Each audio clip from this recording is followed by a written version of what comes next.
Hey everyone. Today we're going to look at changing other people, um, which is a massive topic, and it's one where we can get a little bit confused because, well, there's confusion before this conversation because there's no understanding that oh, children are here, how other people appear is only ever a mirror of what's going on here.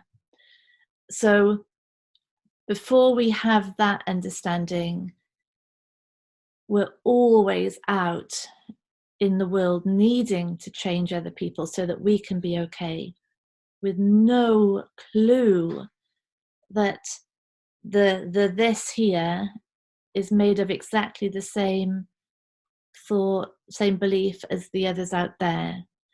And so we're just in this constant battle trying to change the other so that this can be okay, but that trying to change it is impossible because this hasn't changed, and so we're going nowhere. So there's that going on, which this conversation does enormous things with. But there's also how this conversation about non-duality, about completeness, about unconditional love, how that can be used by the mind, by the identity, to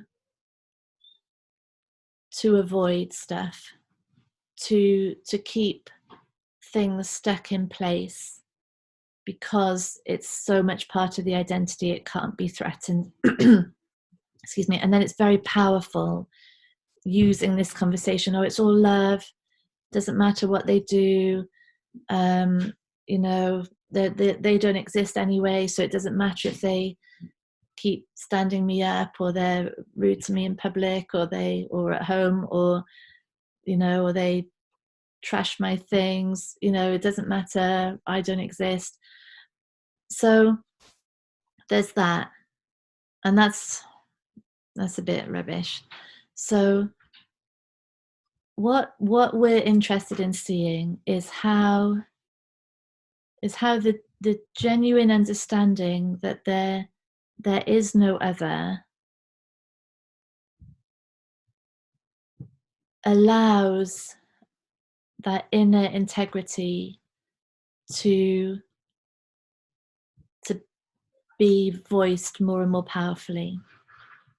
That's what we're interested in, because ironically it is the understanding that there is no other, that everything is unconditional love, that means change can easily be requested, new behaviors can be requested, things can be different, because there's nothing squashing down that voice, there's nothing fixing this reality in place as this has to stay like this in order that I maintain my identity as a victim or as hard done by or neglected or unpopular or whatever.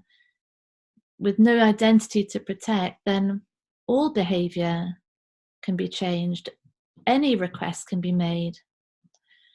And so this is what's so cool, and just something for us to think about over the next couple of days, of really just to notice the moments when something arises that jars, and there's a resistance to it, and we can just start noticing in that what is that jarring, what's being threatened here, what's what is the defensiveness trying to protect. And the more that we see it in relation to other people's behavior, the less of a thing the identity becomes, the more light it becomes. And the lighter it becomes, we'll notice the more expression, the more freedom there is to express this inner yes or inner no to whatever is coming in.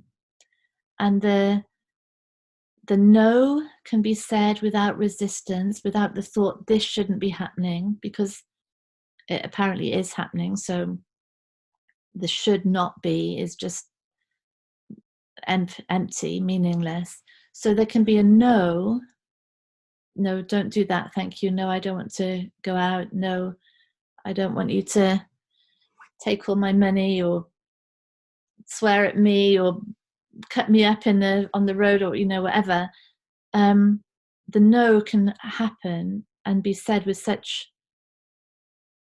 power and authenticity because it's coming from complete absence of resistance, which is really cool to see, because before we'd be thinking, well, the no can only come from resistance because this shouldn't be happening, this has to be stopped.